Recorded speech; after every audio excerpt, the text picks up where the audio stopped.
At 13, my abusive dad kicked me out into the January cold, half naked, saying, "You don't deserve to live," after believing my golden brother's lies about me. Years later, karma hit them hard.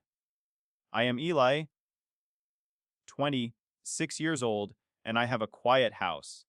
It is the kind of house that smells perpetually of wood polish and old books, a small fortress I built on 3 bedrooms and 2 bathrooms in a neighborhood where the loudest sound is the evening cicadas. Tonight, Sabota. The only sound is the rhythmic creak of Pop's favorite armchair in the living room, muffled slightly by the faint hiss of the central air conditioning. The cold air feels clean. I prefer this silence. I need it. The entire structure of my life, the engineering degree, the 6-figure salary, the house paid for with years of calculated sacrifice, is built on the principle of absolute control. I control the temperature, Boda. I control the mortgage payment. And I control who is allowed in the front door. I walk through the house, checking the locks. It is a ritual I have performed every night since I bought the place a year ago. Bada, a deeply ingrained habit from a childhood spent waiting for the inevitable storm. My brother, Garrett, was the golden child, 4 years older, Boda, the varsity baseball star who could do no wrong in my father's eyes. My sister, Kendra, was the clever accomplice, 2 years older, always turning herself into a victim while ensuring I took the fall. And then there was my father, Daniel West, the architect of the constant, unpredictable terror. He did not need a reason to hit me or punish me. He just needed a belief. A misplaced toy, a scratch on his car, a B on a math test. Anything could justify the cold, hard certainty that I was a burden. A mistake they had been trying to ignore for 13 years. The house had 2 primary rules: do not speak and do not exist. Any deviation resulted in a public, often violent, correction, usually with my mother standing by, Bada, wringing her hands and sighing dramatically about how much stress I was causing her. She was a master of turning my pain into her inconvenience. The only respite I ever found was Pop, my grandfather, Gerald. He lived 30 minutes away but visited once a month. He never asked about the bruises, never intervened, but he always saw them. He saw the way I flinched, the way I kept my head down, and he compensated by treating me like a person. He brought me books, asked about school, and listened. He was the only decent one. Then came the baseball cards. My father's vintage collection, kept in a locked cabinet worth thousands of dollars. His pride and joy. Garrett, the trusted son, knew the combination. I remember that Tuesday afternoon with photographic clarity. I was 13. Garrett was supposed to be at practice, but I saw him speed away from the house, hands white, knuckled on the steering wheel of his old car. When Dad came home, the quiet was the worst sound in the world. He went to his office, opened the cabinet, and then the silence was replaced by that dangerous, low voice, "Where are my cards?" The explosion came when Garrett returned. I pressed my ear against my bedroom door, hearing every word. I didn't touch them. Must have been him. Garrett said, his voice instantly calibrated to panic and sincerity. Your youngest. He is always in your office snooping around. I burst out, terrified and furious. I didn't take anything. I don't even know the combination. You calling your brother a liar? Dad roared, his face turning the familiar shade of purple. Boda. I looked at Garrett, who stared back with that blank, calculating expression. He was sacrificing me without a moment's hesitation. The words tasted like ash. Yeah, I said. He's lying. The next 20 minutes were a blur of violence and betrayal. Dad beat me until I was on the floor, my face throbbing, my ears ringing. Mom came home, saw the chaos, and just sighed her big, dramatic sigh. Why do you always do this to us? Kendra arrived, did a quick calculation between the family punching bag and the golden child, and lied, confirming she saw me leaving the office last week, though she had been gone the entire time. 2 against 1, and the outcome was inevitable. When Dad finally stopped hitting, I looked up at him. That was when he said the words that broke something permanent inside me. I wish we'd never had you? I pushed back for the first time. You shouldn't have had me if you hate me this much. Boda, you've made it pretty clear I'm a mistake you've been trying to ignore for 13 years. So yeah, you shouldn't have had me. His face went from purple to pure white. He grabbed me by my shirt, dragged me to the front door. It was shoved me out. It was January. I was in a t-shirt and shorts. The temperature was in the low 20s. The wind cut through me instantly. Get out, he screamed. You don't even deserve to live. You are not my son. He slammed the door, and I heard the lock click, sealing my fate. I stood there for maybe 30 seconds, shivering and stunned. The neighbors had their lights on, but nobody was coming. I was on my own. Sabota. I walked down the driveway in my soaking socks, made it to the Shell station half a mile away, Boda, and used a payphone to call the only person who had ever given a damn. Pop showed up in 20 minutes, his face tight and hard. He did not ask questions. He just put me in his car and drove. When we got to his small, 2-bedroom house, he made me a hot bath, gave me warm clothes, and then made the call. You kicked a 13-year-old out in the snow, I heard him say to my father. If you's staying with me. If you show up here, I am calling the police and telling them everything. The hitting, the neglect, all of it. Try me. I never went back to that house. Pop handled the custody battle, using my injuries and documented abuse as leverage. My mother, desperate to avoid a police investigation, signed the papers. Living with Pop was a different world. It was quiet. It was safe. The first few months were spent in survival mode, waiting for the other shoe to drop, but the shoe never dropped. I found stability, Bada, and my grades soared. By 14, I was lying about my age, washing dishes at a diner, obsessed with building a financial cushion. By 22, I had a full ride engineering scholarship, zero debt, and a job at an aerospace company. I moved to a different city and bought this house at 25. I fixed it up, painted the walls, and spent a month making it feel like a home. Then I called Pop. You took me in when I had nothing, I told him. This is me paying that forward. Plus, your house is falling apart and you are too stubborn to admit it. Pop moved in 2 weeks later. This is the first time in my life I have ever felt like I had a family. I have a stable job, solid income, my own house, and the one person who cared living comfortably under my roof. The fortress is complete. I finished my rounds, checking the back door. The house is silent, the night air crisp against the window pane. I am 26, and I am finally safe.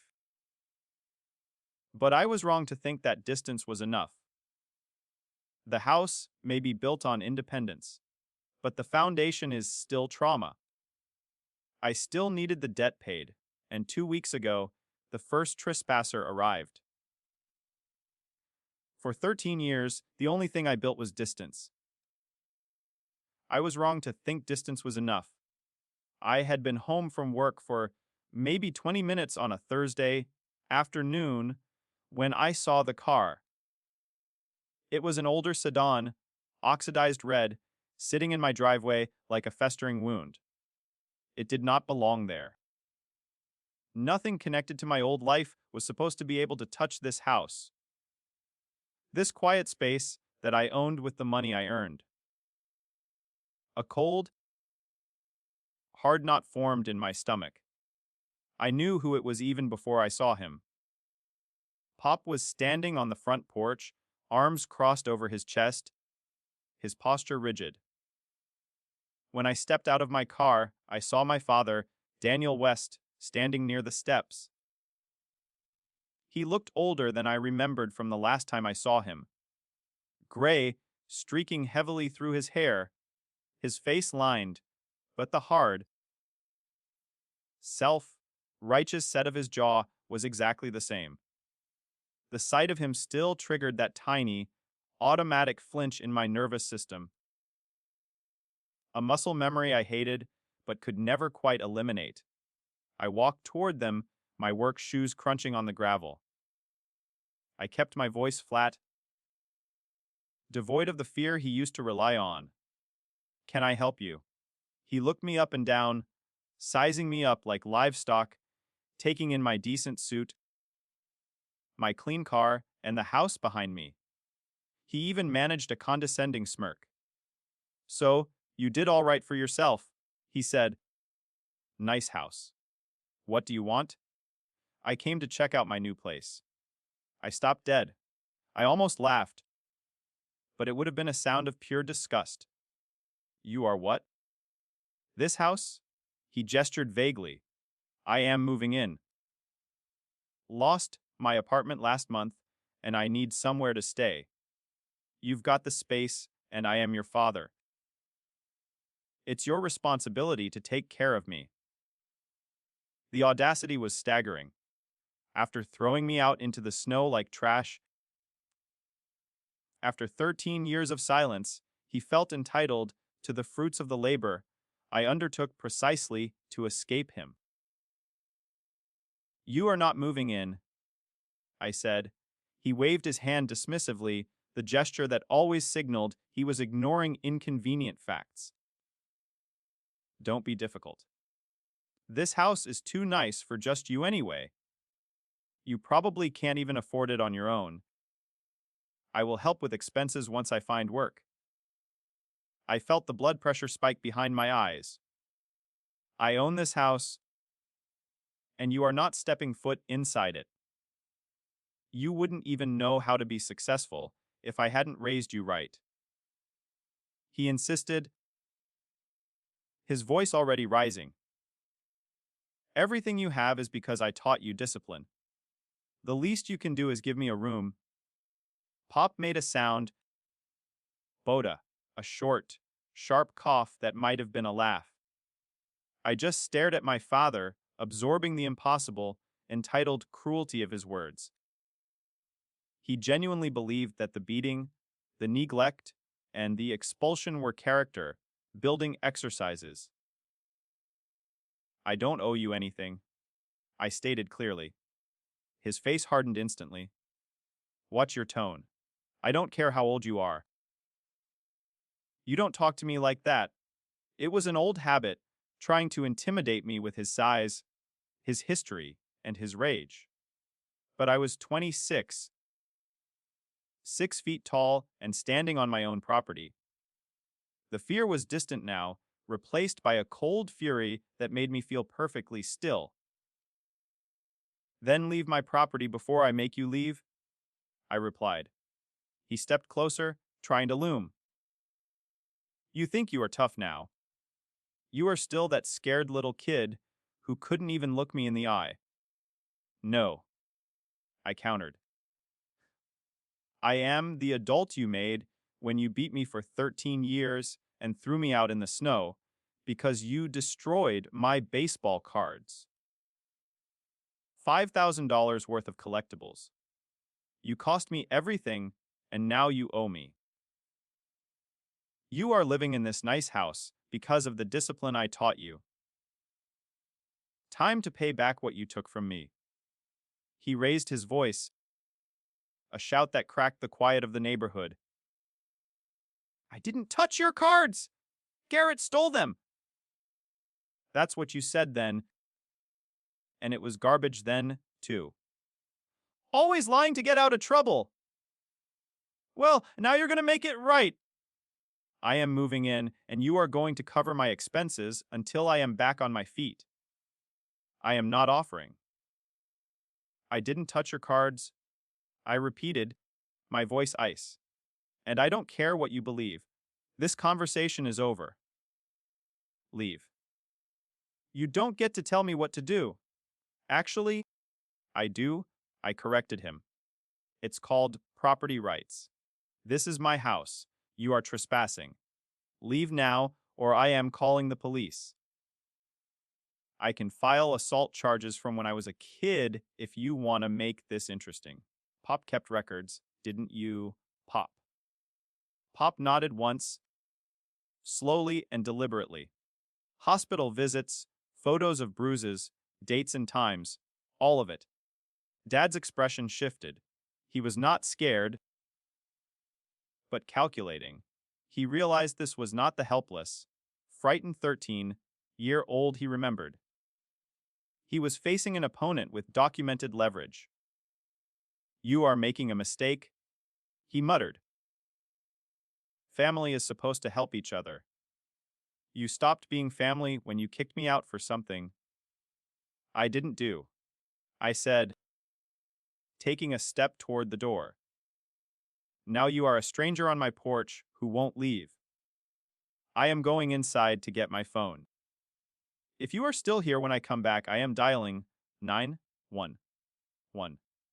Your choice. I turned my back on him and walked to the door. I heard him start to say something, but Pop cut him off with a low growl. You heard him. Go. I went inside, grabbed my phone from the kitchen counter, and returned immediately. He was still there, but he had backed up a few steps toward his sedan. The driver's side door was open. You are going to regret this? He promised. No, I really won't. Here is how this goes. You leave now. You don't come back. You don't call. You don't show up at my work. If I see you anywhere near my property again, I am filing a restraining order and pressing every charge I can think of. Pop has got enough documentation to make your life very difficult. Am I clear? His jaw was tight, his hands clenched into fists. For a second, I thought he might actually try one last desperate swing. But then he climbed into his car. This isn't over. Yeah, it is.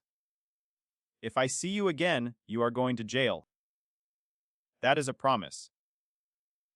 He slammed the door and drove off, tires squealing slightly in a final, immature display of impotent rage. Pop and I stood there for a minute, watching the red sedan disappear around the corner. You think he will come back? Pop asked. Maybe, I admitted. It doesn't matter. If he does, I will follow through. He was not getting this house. He was not getting anything from me ever again. I was calm, but inside, the encounter had shattered the thick glass of my emotional isolation. The fortress was breached, but the victory was mine. I had stared down the thing that used to control my life and sent it running. But Dad left my driveway, yet he did not leave my mind. 2 weeks later, the real bait arrived. But Dad left my driveway, yet he did not leave my mind. 2 weeks later, the real bait arrived. I was sitting in my garage, working on a complex wiring harness for a small personal project. a six-axis robotic arm. When my phone buzzed, the number was unfamiliar. I almost ignored it, but the sudden dread that had haunted me since Dad's visit urged me to check. It was a text message. Hey, can we talk about everything? It was Garrett. The sight of his name, or rather, the assumed text identity, made me pause the soldering iron. Garrett had never texted me in my life. Not when I was kicked out, not when I went to college, not when I graduated. 13 years of calculated silence, broken now by 3 words and a question mark. What? I texted back, my fingers moving slowly. I felt like a spider settling into a web. About everything. I messed up back then. I want to apologize for real. You already tried that once, I replied, remembering the pathetic, forced apology my mother made him give me the day after Pop took custody. I didn't care then, either. Garrett continued, the messages coming quickly. I know, but things are different now. Dad's been on my case constantly. I'm trying to fix things with the family. Not my problem. I typed. Come on, man. We're brothers. I almost dropped the phone. Brothers. Boda. That word was a sick joke, a trigger that brought back the memory of his blank expression as he watched me get beaten. Boda. We've never been brothers. You threw me under the bus to save yourself and watched me get beat for it. Then you went on with your life while I got kicked out in the snow. Whatever you need, figure it out yourself. I put the phone down, expecting that to be the end. But over the next few days, he became persistent. A dozen messages streamed in, some fox, apologetic, some trying to trip me about blood being thicker than water, and some just rambling about how hard his life was, and how Dad was making things impossible. I ignored them all, deleting them without reading past the first line. Then, one Tuesday, a message came through that caught my attention. It was not a plea for help, it was a statement of fear. Dad's losing it. I think he's going to do something crazy. I stared at that message for a solid minute. Part of me, the rational, independent part, genuinely did not care. Garrett's chaos was his own, but another, older, deeper part of me saw an opening. Garrett was scared. Dad was unstable, and somewhere in that unstable chaos, tried to Sabota, there was probably a sliver of panic that the truth about the cards might actually surface, shattering Garrett's protected status. It was time to push that button. I picked up the phone. Yeah, I texted back. Pop mentioned something about that. I paused for 30 seconds, letting him sweat. Said Dad's been telling people he thinks he was lied to back then. About the cards. I hit send and waited. The 3 dots appeared almost immediately. Disappeared. Appeared again. I could picture Garrett frantically typing and deleting, trying to figure out how much I knew and how much he needed to disclose to contain the situation. Finally, he replied, "What do you mean?" I lied smoothly, leaning into the narrative I knew would terrify him most. Pop ran into one of Dad's old friends at the hardware store. Guy said Dad's been going on and on about how his kids screwed him over, how someone lied to him about something important, and he's been thinking about it for years. More frantic typing and deleting. That's just Dad being Dad, maybe. Pop seemed to think it was serious, though. I continued, pressing the point. Said Dad kept mentioning the cards. Kept saying he needed to figure out what really happened. The image of Garrett's face, That panicked, calculating look he always wore when he was cornered was clear in my mind. He knew I was the only one who had ever seen through his act, and now he needed me to manage the monster he helped create. He was trapped. Look, he finally texted. I need to tell you something. Go ahead. I waited patiently. The dots appeared and disappeared for a full 2 minutes. The next message, when it finally arrived, was long. He was confessing, not out of remorse, but out of absolute, paralyzing fear that I might hold the key to his destruction. The mouse had taken the bait. I felt a surge of cold, powerful control. It was not kindness that had led him back to me, it was the scent of my leverage. And now I had him exactly where I wanted him, Boda. My arc of vengeance was officially moving from planning to execution. I watched the dots appear and disappear for 2 solid minutes. He was calculating the cost of the truth versus the cost of silence. Garrett knew my father was unstable, but he needed a quick fix, a quick shield.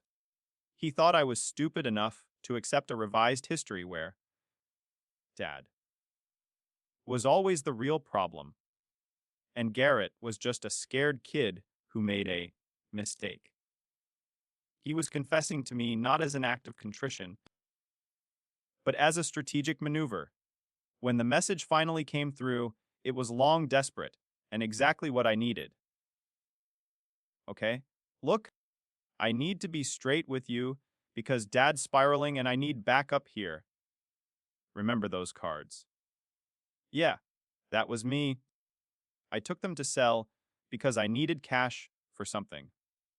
Sold 2 of them, Boda, but the 1967 mantle got damaged in my car before I could move it. I panicked and blamed you because Dad was already on the warpath and you know how he gets. I read it once. Then again. My heart was not pounding, it was perfectly still, like an expensive machine running at peak efficiency. This was the one thing I had been denied for 13 years. S. The written confession. I did not pause to process the betrayal, only the execution. I took a high-resolution screenshot immediately, sent it to my encrypted email, and backed it up to cloud storage. I was meticulous. I would not risk losing this document for anything. Garrett was still typing. He was trying to frame his admission not as an act of theft and cruelty, but as a shared childhood trauma. But here's the thing. Dad's been a psycho about this for years. Like legitimately obsessed. He brings it up whenever he's mad about anything. My son destroyed my cards. My life went downhill after that. Like, dude, they were just baseball cards. He's used that story as the reason for why everything in his life sucked. He acts like you burned down his house. And now he's apparently telling people he was lied to. The man's unhinged. Another message followed quickly, a pathetic attempt to rewrite history. I'm not saying what I did was right, but we both know Dad made everything worse than it needed to be. He's the one who beat you over some cardboard. He's the one who kicked a kid out in the snow. I made a mistake, but he's the problem here. And if he's really digging into this now, I need you to have my back. We can tell him together. Make him understand it was just a dumb kid mistake, and he needs to let it go. You know how he gets when it's just one person. But if we both talk to him, maybe he will actually listen for once. One more message, sealing his fate. Can you help me out here? I'm serious about making this right, but I can't deal with Dad alone. You've always been smarter about handling him anyway. I sat back, staring at the screen. After all these years, he just handed it to me. He confessed to theft, to deliberate framing, and to watching me get brutally assaulted and expelled from the house, all in writing. Because he thought I would be his shield against a panicking father. He thought he could trash Dad, rewrite the betrayal as a simple mistake, and enlist me, the victim, to manage his consequences. It was almost too easy. I typed one sentence back. Yeah, I'll help. Garrett sent back a relieved, sickeningly cheerful text. Thank you, man. Seriously, I knew you'd understand. Dad's always been the real problem, and we both know it. When do you want to talk to him? I put my phone down, ignored the question, and opened a new text message thread with my father, Daniel West. I attached the screenshot of Garrett's complete, detailed confession to the text. I didn't add any text of my own. No accusation, no context, no gloating. Just the raw, irrefutable evidence. Then, I put the phone away and walked out to the garage to finish my work. I was calm, collected, and immensely satisfied. 2 hours later, Garrett started texting again, frantic and confused. You still there? Then, so when do you want to meet up to talk to Dad? I'm thinking we should do it somewhere public so he can't blow up. Then, seriously, I need to know the plan here. He sent 6 more messages over the next hour, his tone growing increasingly agitated, asking why I was not responding, saying he thought we were going to handle this together. Then, the final, desperate message came through. You sent it to him, didn't you? You piece of garbage. I asked you for help. I trusted you, and you just sold me out. Do you have any idea what you just did to me? I almost laughed at that last one. He trusted me the same way I trusted him when I was 13. And now he knew the cost of that mistake. He trusted me with the truth, and I simply delivered it to the one person who could weaponize it fully. The debt was being paid, and the interest was compounding. The storm was coming, and I was exactly where I wanted to be outside the blast radius. The storm hit fast. I did not have to watch the house burn. The phone told me everything. I had sent the text with the screenshot right before lunch. I did not check my phone again until I was sitting in my car at the aerospace company parking lot at 5 o'clock. In the 2 hours I had been detached from the world, the chaos I had unleashed had reached critical mass. I had 23 missed calls, 12 from Garrett, 8 from Kendra, and 3 from my mother. I deleted all the texts. They were just predictable noise now. But I listened to one voicemail from Garrett. His voice was unrecognizable. It was raw, frantic, and barely coherent, shifting between pure panic and snarling threats. You piece of garbage! You sent it? Tell him you're lying, Illy! Tell him you faked the screenshot somehow! You ruined everything! He beat me, Eli. He beat me so bad, I can barely stand up. He kicked me out. He told me to never come back. You did this? You sold me out. The message ended abruptly with a choked sound. I listened to the silence that followed. He was experiencing the exact same shock, the exact same sudden, brutal expulsion I had endured 13 years ago. The irony was a cold, pure wave of satisfaction. His consequence was a precise echo of my trauma, only this time he had earned it. Kendra's messages, Bada, which I read only the subject lines of, were less desperate but equally frantic, Sabota, She was less concerned with Garrett's physical safety and more worried about the implications for her own life. She was texting about dad asking questions and that mom is crying, and this is all your fault, Eli. Her complicity, years of quiet agreement, and protection of the golden child narrative was crumbling around her. Boda. I walked into my house and found Pop reading in his armchair. He looked up, sensing the shift in the air. The phone has been ringing off the hook, he said calmly, not needing to ask who it was. Your mother called 3 times. She sounded hysterical. They're dealing with the consequences, I replied, shedding my suit jacket. Garrett confessed in writing, and I sent the proof to Dad. I heard Garrett's voice. Dad has reacted. Pop nodded slowly.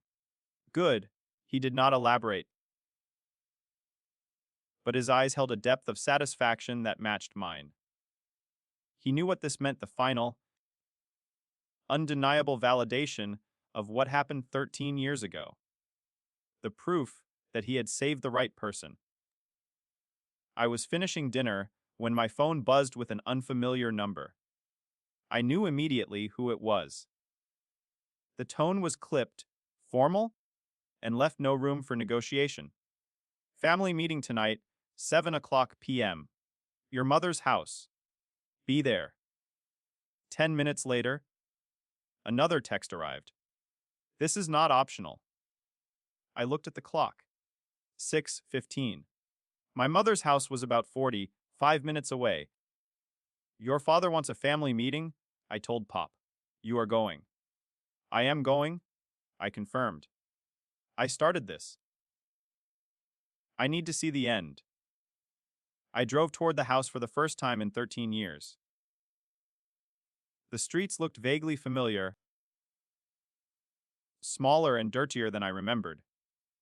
As I pulled up to the curb, I saw Dad's older model truck in the driveway. Next to it was Garrett's beat up sedan. Kendra's small hatchback was parked behind them. The whole family was assembled, ready for the final judgment. The house itself looked run down, the paint peeling, the lawn patchy. It had none of the stability or quiet control of my own home. It was the wreckage I had escaped. I parked my car and walked up the front path. I did not knock. I opened the door and walked into the living room. The air was thick and heavy, smelling faintly of stale cigarette smoke and Mom's nervous perfume. The entire family was frozen in the small, poorly lit room. Mom was on the couch, looking pale and nervous. Kendra was next to her, clutching a cushion. Garrett was slumped in the armchair, Boda, trying to look casual, though the puffiness and bruising around his eyes were impossible to hide. Dad stood in the middle of the room, his jacket off, his posture rigid, with his laptop open on the coffee table. When I walked in, every head snapped toward me. Garrett's face, already bruised, went completely white with a mixture of fear and pure hatred. What's he doing here? Garrett demanded, his voice raw. Dad did not even look at Garrett. He looked at me, and there was something in his eyes I had never seen before, not anger, but a frightening, meticulous concentration. Sit down, Dad commanded. I stayed standing near the door, arms crossed. I was not a participant in this. I was the detonator. I was the witness. And I was not moving an inch. The stage was set. I knew, with absolute certainty, that this room, 13 years later, was where the debt would finally be settled. The tension was immense, a physical weight pressing down on us all, signaling the imminent, final collapse. The moment I stepped into that room, I realized I was not the defendant anymore. I was the witness. I stood by the doorway, refusing to sit, forcing the entire drama to play out in my line of sight. Mom started to speak, a nervous, high pitched whine about how we needed to calm down, but Dad cut her off with a glare that silenced her instantly. Everyone shut up and listen, Dad said. His voice was calm, too calm, devoid of the familiar explosiveness. That controlled quiet was more terrifying than any shouting. He leaned over the coffee table and manipulated his laptop. The screen was facing the family. On it was the image of my phone, Garrett's written confession, magnified. Garrett, sitting in the armchair, tried to shrink into the fabric. He looked up at Dad, his eyes wide and pleading. Garrett, Dad said, his voice a low monotone. Want to explain this? Dad, I already told you he is lying. Garrett stammered, pointing a shaking finger at me. He faked that somehow. I would never. Stop. Dad interrupted. Garrett stopped instantly. I made you show me the thread on your phone earlier today. Garrett, Dad continued. Same number, same timestamps, same message content. There is no way out of this.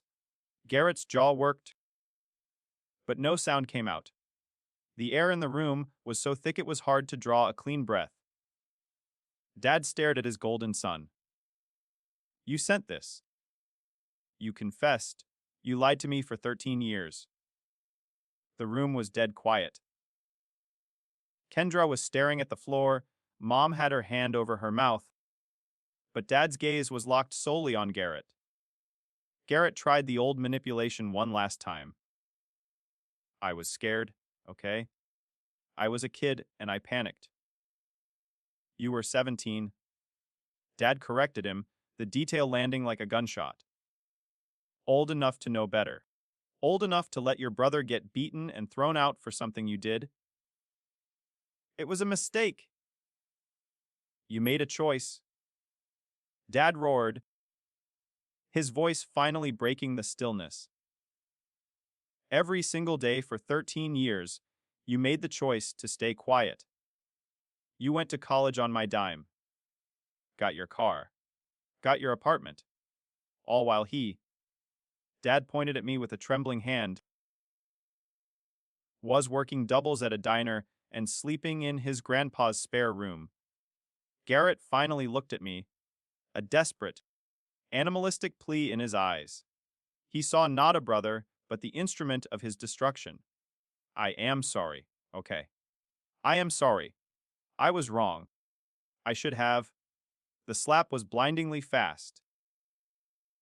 Dad's hand cracked across Garrett's face with a sound that echoed through the house like a whip. Garrett's head snapped to the side. He cried out and grabbed his cheek, staring up at Dad in pure, shocked silence. Nobody moved. Nobody breathed. The air smelled of metallic ozone. Dad stood over him, breathing heavily. You watched me throw out the wrong kid, he hissed. And you let it happen. Garrett's mouth opened, but he could not form a word. Dad turned, his rage transferring to the next target. And you, he said to Kendra. You knew the whole time. Kendra's eyes went wide. She started crying instantly. Dad, I don't you dare. Dad warned, his hand shaking, not from fear, but from a barely contained volcanic fury.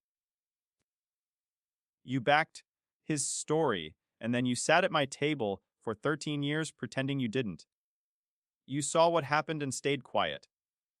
Kendra sobbed openly, loud and uncontrolled. Mom tried to stand up again. Please, Daniel. Let's just sit down. Sit down. Dad commanded, and Mom collapsed back onto the couch. Dad looked around the room, Garrett holding his face, Kendra crying, Mom frozen. Then, slowly, painfully, he turned to me. The rage drained out of his expression, replaced by something that looked sickeningly like devastating, physical loss. I'm sorry, he said. His voice was ragged, cracking on the word. I am sorry for not believing you. I am sorry for what I did. Bada. I am sorry for 13 years of thinking you were the problem when it was me. He looked at the wreckage of his family, at the son he had just assaulted, and at me, the stranger standing by the door. He drew a long, ragged breath, the sound loud in the quiet room. I threw out the wrong kid. He repeated, the confession hanging in the silent room, the final validation I had waited over a decade for. He looked directly at me. At 13, Bada, my abusive dad kicked me out into the January cold half, naked saying, "You don't deserve to live," after believing my golden brother's lies about me. He was repeating the exact words, the precise terms of the injustice, the final moment of my childhood, like a broken prayer. He was apologizing by acknowledging the unforgivable sin. I did not say anything. I stood there, arms crossed, my expression a carefully constructed blank slate. The revenge was complete. The truth had destroyed them all. Dad turned back to Garrett and Kendra. You are both out. I am rewriting my will first thing tomorrow. Out of my house, out of my life. You want to rebuild from nothing like he did? He nodded toward me. Go ahead. See how it feels? Garrett stumbled to his feet, holding his throbbing face. Dad, please, get out. Where am I supposed to go? That is not my problem anymore. Garrett looked at me one last time, a desperate, final appeal for a reprieve. I stared back, gave him nothing, and said nothing. He grabbed his jacket and walked out, slamming the door hard enough to rattle the windows. Mom would not look at her daughter. Kendra stood up and left, closing the door quietly this time. The room was silent, Boda, save for Mom's broken sobs. The entire narrative of my life had been destroyed and rewritten in the span of 20 minutes. Dad looked at me again. He had just sentenced his entire remaining family to ruin, and now he was looking for reward. Can we talk? He asked. Dad stood there, broken, asking for forgiveness. He was 13 years too late. The air in the room was electric with the recent expulsion. The slamming of the door still seemed to echo. Mom was on the couch, shaking and crying. She was not crying for Garrett or Kendra. Sabota. She was crying about the disruption, about the ruin of her carefully maintained denial, mourning the loss of her quiet suffering. Boda. Dad had just demolished the only version of family life they had known, and now he was looking to me, the ultimate outsider, for permission to rebuild. Can we talk? He asked again. He sounded exhausted, defeated. No, I said. My voice was low, cutting through Mom's sobs. I know I don't deserve. You don't, I confirmed. You are right about that. He took a step toward me, a desperate look in his eyes. I am trying to make this right, Eli. I really am. You can't, I told him. What is done is done. You made your choice 13 years ago. You chose the lie, and you chose the violence, and you chose the snow. You chose to believe that I deserved to live less than your set of baseball cards. This?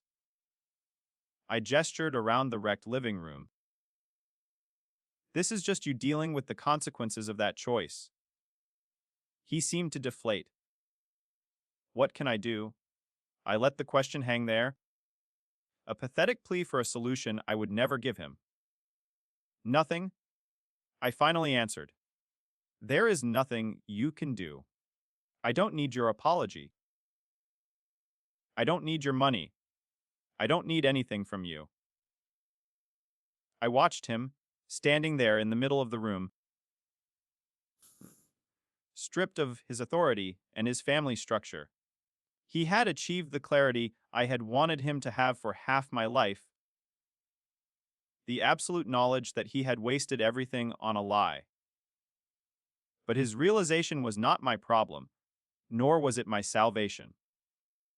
My salvation had been earned in diners and machine shops, not in this pathetic, weeping living room. When I was 13, I continued, my voice measured and even. You taught me that family is a liability, a system designed to betray you. You taught me that the only person you can trust is yourself. You created the person standing here right now. I stepped away from the door and walked past the couch. Mom did not look up. I have everything I need, I said, looking back at Dad one last time. A good life, a safe house, a future I built from scratch. You tried to take all of that away from me, and you failed. Now I am watching you pay the price for that failure, and I am fine with it.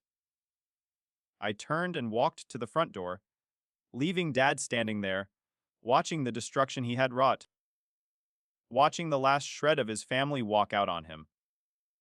Enjoy your clean house, I called out, referring to the sudden absence of 2 children and the loss of the cards he had obsessed over.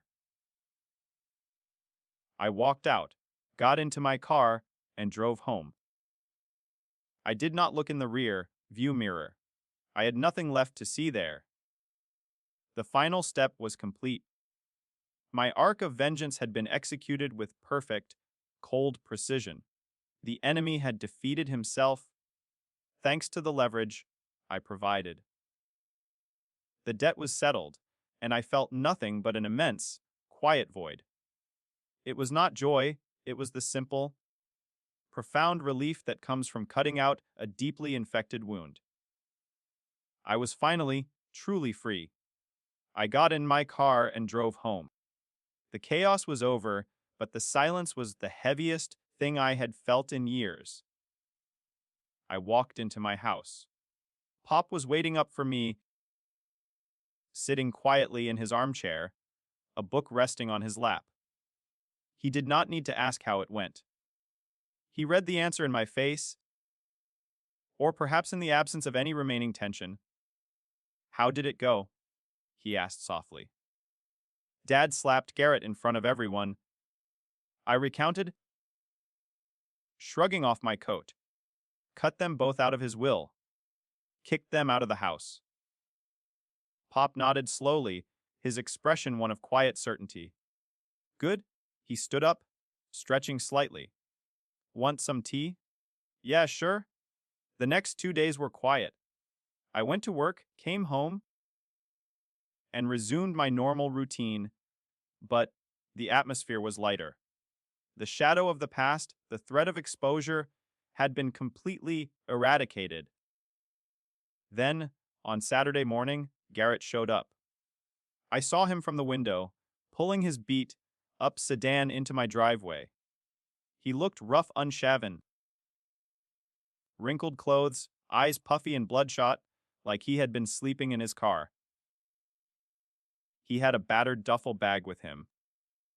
He knocked on the front door. I did not answer. He knocked again, harder.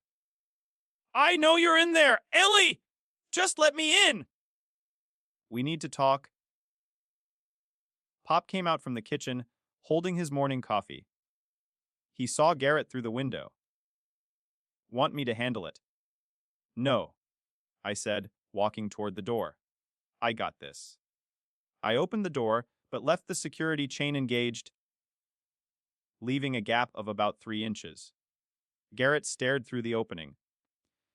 His desperation stark and ugly, like a rat caught in a flood. What do you want?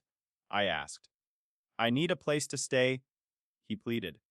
His golden child fast aid was completely gone. He was just weak and begging. No? Come on, man. I am your brother. You are the guy who ruined my childhood to save himself? I corrected him. That is all it is. I apologized! You confessed! That is not the same thing, I told him. You confessed because I trapped you, not because you felt remorse. You only apologized when you needed a human shield. He pushed his face closer to the gap. I have nowhere else to go, Eli. Please. Just for a few nights? We are family? That is your situation? I stated. With that, I shut the door in his face, removed the security chain, and locked the deadbolt. I walked away. The sound of the deadbolt, clicking home, was the true sound of my freedom. He pounded on the door for maybe 5 minutes, yelling about family and second chances and how I was heartless, just like Dad. Then his voice faded, and I heard the engine of his car start up and drive away. Pop was watching from the kitchen doorway. Feel bad? No, I replied, and I realized, with deep certainty, that I didn't. He went back to the kitchen, and the conversation was over. The following week was a spam flood of texts from all three of them, carrying the same guilt, packaged with different fonts. Kendra tried one more time about a month later. She showed up at my workplace parking lot and waited until my shift ended. She looked thin, stressed, and desperate. I have a deal for you, she said when I walked past her. Just hear me out. Dad wants to talk. He will help with, I don't know, whatever you need. Down payment on a bigger place, new truck, whatever. Just sit down with him once. I stopped and turned around. You are trying to broker a reconciliation so you can get back in the will. Her face went instantly red. That is not. Yeah, it is. You think if I forgive him, he will soften up and let you back in. That is the play. You were insurance. You watched what happened to me and stayed quiet because it was safer. Now you are scrambling because the safety is gone. I got into my car. Good luck with that. I blocked her number that night. 2 weeks later, an envelope showed up at my house in my mother's handwriting. Inside was a Thanksgiving photo. Mom at one end, Garrett and Kendra on either side, and an empty chair in the middle, my old spot. The note simply said, "We miss you. There's always a place for you here." I stared at the image of the fake, broken family, Bada. Then threw the photo in the trash. The place for me was right here, in a house I bought with money I earned,